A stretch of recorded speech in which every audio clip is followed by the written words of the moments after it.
I'm Mark. And I'm Josh. This is Alter Ego Comics TV, episode number 187. Sorry for not being with you last week. Thanksgiving, obviously, last Thursday, and craziness on Black Friday and Small Business Saturday here in the shop. So sadly, you folks had to suffer and not get an episode of us talking about what we like. But we're back, and we're going to give you a whole bunch of stuff this week. We'll talk about last week, maybe a little bit this week, and then we're going to dive into the December previews catalog and rattle off the things that we think you should be aware of and the things that we think are cool. But before we get started, got some viewer mail to talk about. This one is from a couple weeks ago, but it says, first, this part, sorry, we couldn't do. Hi, Mark. Was wondering if you and Josh could review X-Cop #1 this week on your video review. Sadly, no, because we don't stock X-Cop because no one wants to read it. Here in our shop, anyway. Yeah, we stocked the previous series, and I read the first couple issues of that, and it wasn't bad, but it was never... I've read the first trade, of it, and I watched the cartoon series with one of my kids.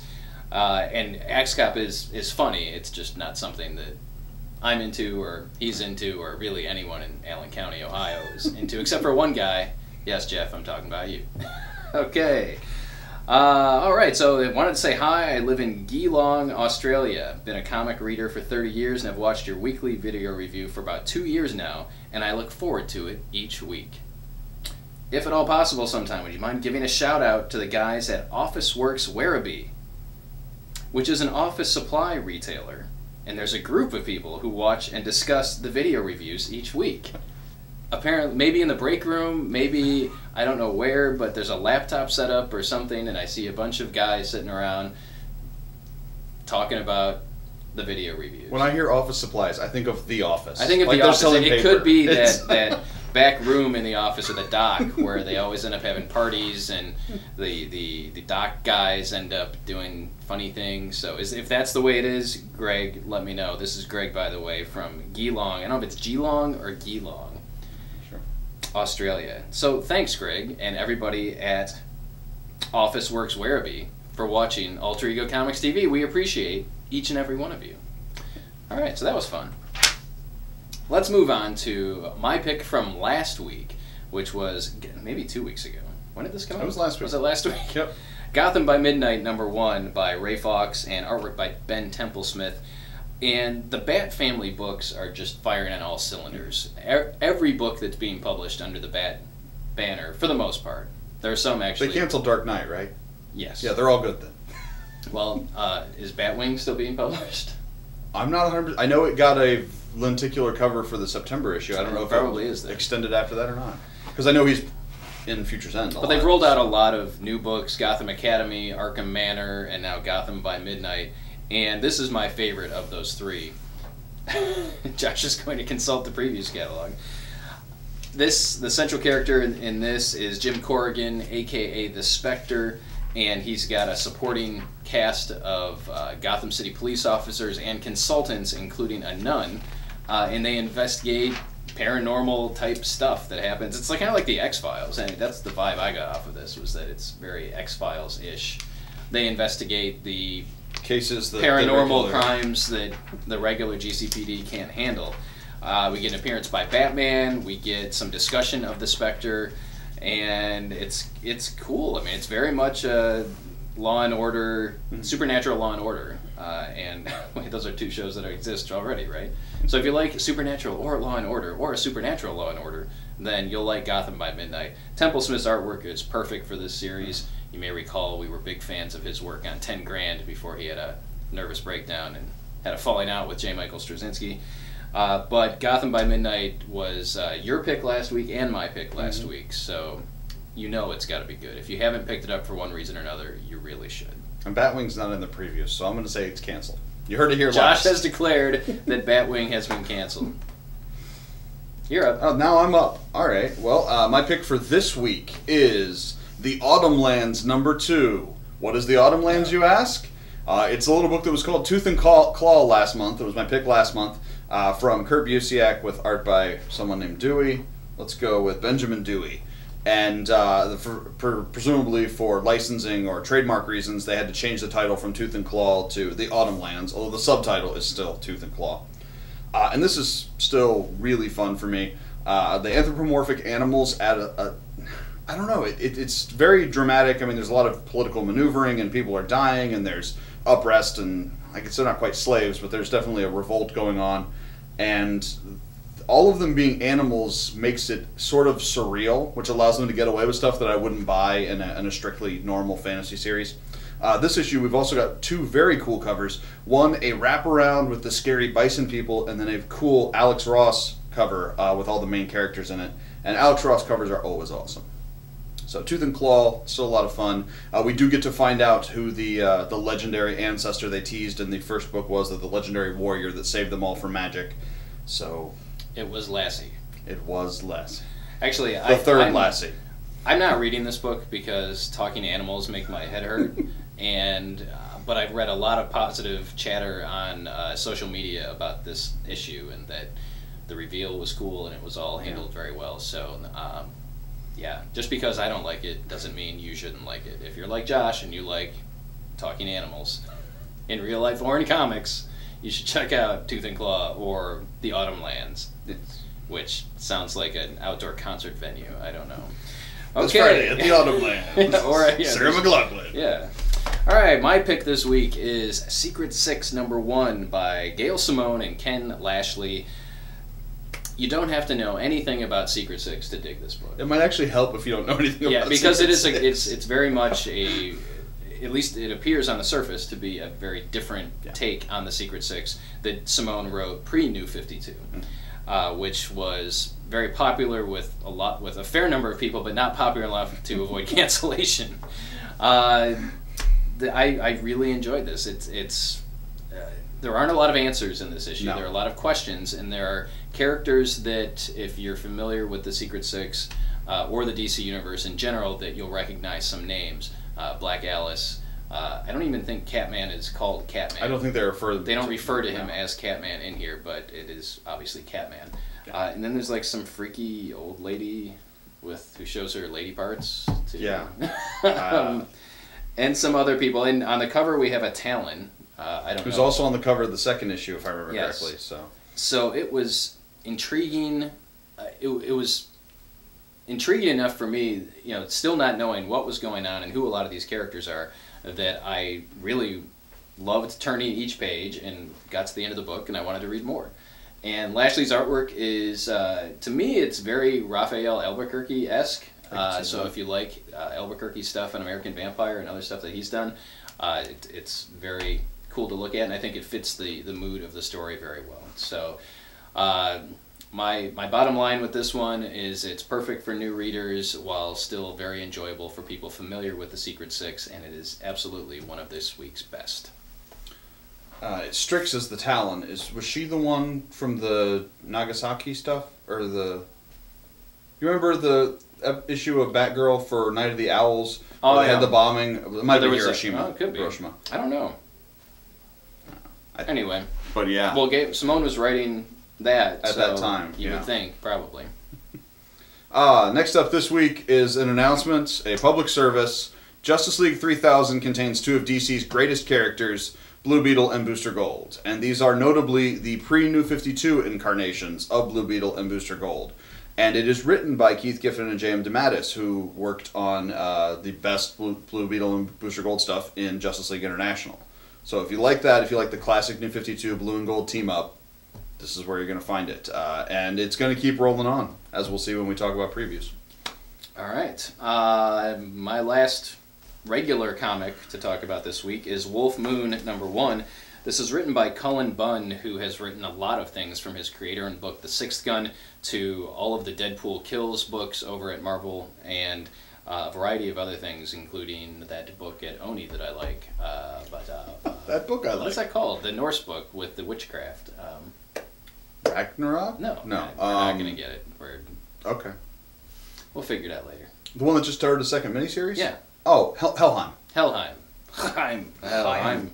Wolf Moon. This is published by Vertigo, so it's nice to see that they're still in business and publishing books that have a little edge to them. So this is about a man who is hunting a werewolf, and he has a history with this werewolf, maybe this family of werewolves. We don't know a whole lot, but we get to see a number of people that are affected by werewolf attacks.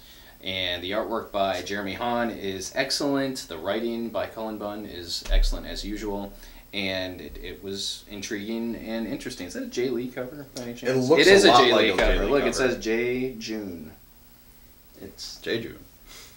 I assume he drew it in June, and it was by Jay Lee. So a very cool looking Jay Lee cover. Wolf Moon is a mini-series. Issue number 1 of 6 is available, and if you're into the werewolves or into just good kind of creepy horror type stuff, this is for you. And I liked it because while they are very much werewolves that are recognizable, some of the rules that we traditionally associate with werewolves have changed, so it's a little fresh and more interesting to me. I heard that that was actually an older series that they had shelved and are finally just publishing, possibly because Bunn's got a bajillion things coming out. Really?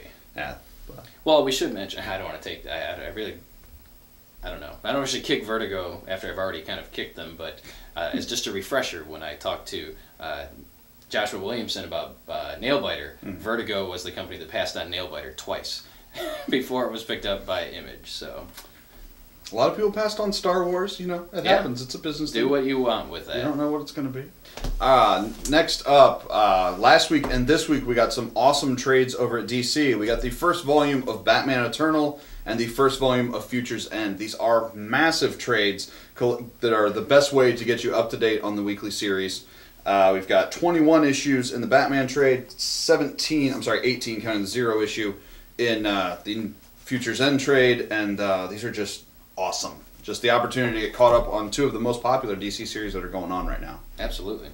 Also, a quick mention, we're giving DC a lot of love this week. I feel like which is unusual, actually. We don't always talk about a lot of DC books because Marvel is stealing the show right now, in my opinion, as far as quality of content. And new books, but Nightwing Volume 1, the first volume by Chuck Dixon that was published in the 90s, is now available, now back in print in a new collected edition that collects the Nightwing miniseries that Denny O'Neil wrote, as well as the first 8 or 10 issues, I think, of the Chuck Dixon Nightwing stuff. So if you are reading New 52 Nightwing and you want to read more, this is the book to go to. In fact, this is, in my opinion, the definitive Nightwing stuff that you can check out. So if you're a fan of Dick Grayson, fan of Nightwing, you want to pick up this volume back in print after a lengthy absence. And you know what that tells me?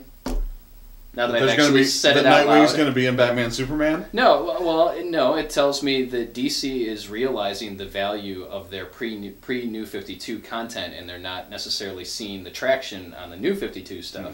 So we're seeing a lot of older stuff put back in print, and who knows what's going to happen come April when Convergence happens, and I'm sure we'll be talking about that somewhere down the road, but... Well, probably next month when it starts being solicited, yes, I would imagine. Interesting times over at DC Comics. Yeah, and I'm not sure... Marvel is winning, but I think DC's strength lies in its consistency, which isn't fun to talk about. I can only tell you so many weeks in a row that Scott Snyder's Batman is awesome, that Jeff Johns knows how to write the Justice League, you know. They're doing quality books, they're just not doing as many things that are worth talking about because they're just consistently good. Well, I think part of that is, well, they're not putting out as much new stuff as Marvel is. And, you know, it seems like there's a new Marvel #1 every week. And most of them are worth talking about. Whereas DC, you know, really the only new stuff we're getting is in the Bat universe. Right. Or reboots, you know, they cancel Suicide Squad, then restart Suicide Squad. They cancel Teen Titans. New Teen Titans. It's actually not even New Teen Titans. I think it's just called Teen Titans. Yeah. Anyway, well, the new previews catalog is out, as it tends to show up the last week of each month. So we've got the December catalog that Josh and I have poured over, and we want to highlight some things that you should be aware of if you're one of our local customers. Actually, even if you're not one of our local customers, it bears repeating that pre-orders are very important to comic shops and to the comic book industry. It's not necessarily a perfect world, not by any stretch of the imagination, but the only way to guarantee that we will have a copy of a certain comic or collectible or t-shirt or whatever for you is to pre-order it with us, and that applies to any comic book store in the world, really. We're not mind readers. We can't necessarily order everything that's in this massive 500-plus page catalog. So if there's something that you know you want, don't hope that we're going to have it. Pre-order it, and we will have it for you. And then you won't have to worry about, are they going to have it, or are they going to sell out on day one? which we did last week, not day one, but we sold out of a certain comic that people are still coming in and asking for because it wasn't on their pull list. It wasn't being reserved, and it just helps us help you.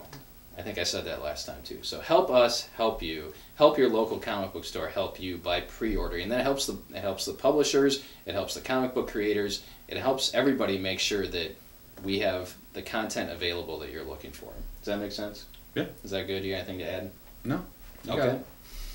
All right. I'll let you start. Okay. Are we leading with Marvel or regular? We are leading with Marvel. All right. As a reminder, Marvel has their own previews catalog because they are too good to be next to anybody else in the massive previews catalog. Okay. Well, assuming we're going chronologically, the first book in here and the maybe most important book in here is Darth Vader #1 from Marvel. Actually, we got issues 1 and 2 solicited in here. This is written by Kieran Gillen, who's best known for his run on Journey into Mystery, which was a villain-centric book. So this could be good territory for him. And we've got art by Salvador Larroca, who draws the pictures good. And we've got a bajillion covers again, like we had for Star Wars #1. We've got a cool variant by Scotty Young that interlocks with the #1 variant from from Star Wars 1 and from the upcoming Leia series that isn't announced yet or isn't solicited yet. And yeah, it's Darth Vader. I don't know what more I need to tell you. It takes place between A New Hope and Empire Strikes Back. Right. Larroca's, there's some preview pages in here, and the artwork looks amazing. There is a cool scene where Vader goes to Jabba's palace and interacts with Bib Fortuna and Jabba and some Gamorrean and guards. like all of the bounty hunters almost from Empire there too in the background. This is going to be super, super cool. And I would argue that Kieran Gillen is best known now for The Wicked and the Divine. I think that's probably selling better than Journey into Mystery sold. I guess, yeah. At least in this store it is. And I think it's... But anyway, I'm not correcting. No, you're right. It's a more in recent Josh's thing. mind, he's best known for Journey into Mystery. He will always be the guy Mystery. that did Journey into Mystery and broke my heart over and over again. You need to tell him that face to face someday. I will. All right, so I had Vader on my list as well. Let's go to Guardians Team Up #1. This is, due to the popularity of Guardians of the Galaxy, the film, we now get another Guardians of the Galaxy comic book. But this is going to be a rotating team-up book. The first arc, anyway, is written by Brian Michael Bendis. I don't know how long Bendis is going to be on this. Artwork by Art Adams, and again, he's only down... Actually, I think he's only down for issue #1. I think issue #2 says to be determined. Yeah. Yeah, that doesn't bode well, but... Well, if it's a team-up book, they might be self-contained stories. It could be, Art Adams says... Well, you know what? I love me some Art Adams artwork, so just to see him draw one issue of Guardians of the Galaxy, I don't even know who else is in it, but it's on my list. It looks like the Avengers, or looks like anybody who's going to be in a Marvel movie. Yes, anyone from the Marvel Cinematic Universe. We've got Ant-Man, Captain Marvel, Miss Marvel, Carol Danvers, Doctor Strange, yeah. Who is this book for? Not regular comic book readers. Oh, I would say anything written by Brian Bendis is for everybody. It is, but when it's a blatant, hey, let's put these, that announcement we made 2 months ago where we talked about all these people? Here they are. Which is those great. Guys from that movie you liked. You know what, and don't take that as a criticism or that I'm criticizing Marvel, because all of us comic book fans need more people reading comics for the industry to continue to survive and thrive. So we need new readers, and this looks like a good way to make that happen. All right, and just after that is the part that is for comic book fans, The Black Vortex. This is a crossover with all new X-Men and Guardians of the Galaxy. And just a little side note here, if you're taking the X-Men into space with the Guardians, where the heck is Cyclops? Why is this not a 3-part crossover? Cyclops is already off in space somewhere with his dad. Yeah, he's in the pictures, but why isn't it in the series? I don't understand. I don't like it. I think it does cross over into Cyclops. Turn the page. I swear I saw something weird. Okay. No. Okay, I'm imagining things. But, so this is going to cross over for Guardians in the Galaxy, all new X-Men, Legendary Star-Lord. There's going to be a self-contained Black Vortex Alpha, which means we'll probably get an Omega at the end, because everything is Age of Apocalypse, and you have to bookend your series like that now. Even at DC. Yeah. Robin Rises, Alpha, and Omega. Except they're backwards there. Yeah, it was Omega was first, because he was dead already. Right, so and then he's going to presumably come back by the end. I'll be honest with you, it doesn't matter what the story's about. It's in space with the X-Men and the Guardians of the Galaxy. Some of my favorite X-Men stories take place in space, and all of the Guardians stories do. So I'm super psyched about that. Also, this Guardians cover has Cosmo on it, and that is more than enough to get me to buy the book. Yes, there you go. We need like an animatronic, like talking Cosmo. Yeah. I just noticed Warlock's in there too. Someone make that. Oh, of course. He's gonna show up somewhere. All right, we're gonna do a Spider-Verse, the three-way here. Poor choice of words, maybe. I don't know.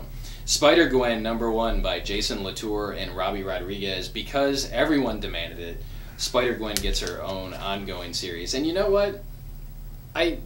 I loved that Spider-Gwen issue of Edge of Spider-Verse. I wish that publishers, specifically Marvel and DC, would go miniseries first before jumping to an ongoing. That used to be the way. Test the waters with a miniseries before you announce that there is now an ongoing series for this character that we've only seen once. Well, she's been in Spider-Verse right, as well. But of any substance of her world, which is where the book is based, do a miniseries first. Do an 8-issue miniseries. Don't call it an ongoing. They're going to cancel. I mean, they cancel their books and reboot them so often that every series is a miniseries. All new Spider-Gwen. Yes, all new Spider-Gwen shortly afterwards. All right, so Spider-Gwen, which again was fantastic. It's the same creative team from the Edge of Spider-Verse story where we first met Spider-Gwen.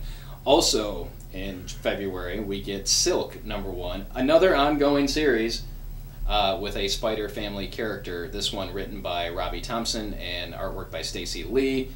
Again, I'm interested. Spider-Verse is incredibly awesome to me and to at least a handful of other people. And then the thing that really caught my eye in the Spider-Man section was Spider-Man 2099 #9 by the regular team of Peter David and Will Sliney. The cover is the Maestro from David's Hulk Future Imperfect story with George Perez many, many years ago, holding Spider-Man 2099's head in his palm. So Spidey 2099 is back in 2099, and the tagline is, "The future is imperfect." So I want to see what happens there, because the Maestro is always good for some laughs and some interesting stories. I swear to God, I don't even have that in my preview. Really? There you go. There it is. Okay, it was hidden. For some reason, there's 2 Wolverine issues in the middle of the Spider section. Yeah, Wolverines is in the Spider section. Why? I don't know. Okay. Anything else in Marvel Land? I have another one at the end of Marvel Land. Is there anything else? Mine is at the very end of Marvel Land. In fact, it's a poster, so if you have something else you want to talk about. I want to talk about Fantastic Four 643. This is the beginning of The End is Forever. Actually, I'm sorry, this is the second part of The End is Forever. But it doesn't matter because it's forever. It's going to be an ending. And on this poster, we get all of your favorite Fantastic Four characters, like short-haired Susan Storm and Namor, and I think Iron Man on Fire. It could be the Human Torch. I'm not sure. He doesn't have a nose. And Sleepwalker. Oh, Sleepwalker. Sleepwalker's in this book. I don't think James Robinson gets enough credit for what he's doing at Marvel. Both Invaders and Fantastic Four are great reads. They pay incredible dividends to longtime readers, but they're also fun to pick up. His last issue of Invaders last week was also very close to making my top 5 list. Was very cool with the original Black Knight and whatnot. But yeah, Sleepwalker, and this also features Bentley 23's Finest Hour, and he's one of my favorite members of the Future Foundation, the sort of cloned child version of the Wizard, right? Yes. Reed Richards' villains all look the same to me. They got big heads, but just Fantastic Four's fun. I wish more people would read it. All right, my final pick from the Marvel section is the Secret Wars by Alex Ross oversized vinyl poster. This measures a whopping 66 by 50 inches, so that is ginormous. That is huge. 66 by 50. It's $50, but many of you have seen the vinyl posters that we've had in the shop for Spider-Man and Wolverine and the Avengers, and we've carried many of them over the years, and those have been in the $35 range. So this is significantly larger. Right. It's as far as square inches. It's about the same width, but it's going to be it's ginormous. Not just a narrow banner. And you've seen the promo artwork out there. It's basically Alex Ross drawing a who's who of all of the Marvel universes. Jeff doesn't know where the posters are. I don't know how books work. There we go, right there. That is cool. So, again, because of the price point, I don't know how many we're going to have on hand. So if this is something that you want, pre-order it so that we order one for you. I know we're going to get at least one to display somehow, somewhere. I don't know. I wouldn't even have. I don't know where we're going to put it. I think we're going to have to put it on the main wall where the we can take down the big Outcast poster. Yeah, for the rap group. Oh no, that's anyway. That's it for Marvel. That's it for Marvel. I believe Josh went past this, but.